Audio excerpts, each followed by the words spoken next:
Welcome to Kenton's videos. Enjoy the video. In this video, I will show how to replace a starter on a 2008 Cadillac Escalade. Begin by disconnecting the negative battery cable and removing the air intake and battery tray to expose the starter. Label and unplug electrical connectors before loosening mounting bolts. Support the starter as you remove it to avoid dropping it onto the bell housing.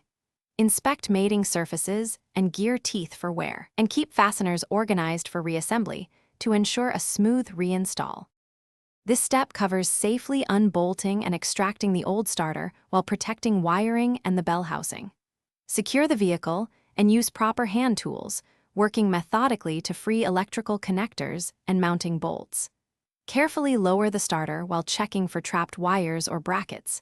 Inspect the flywheel teeth and starter gear for damage that could indicate other drivetrain issues. Clean the mounting area thoroughly to ensure a proper seal and prevent misalignment when installing the new unit.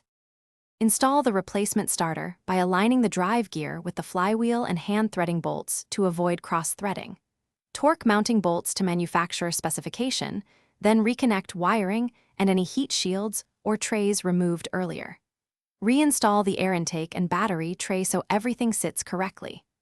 Reconnect the negative battery cable and perform a test crank, watching for smooth engagement and no unusual noises. Then verify starting and idle stability before finishing the job. Thanks for watching. Consider subscribing if we helped you.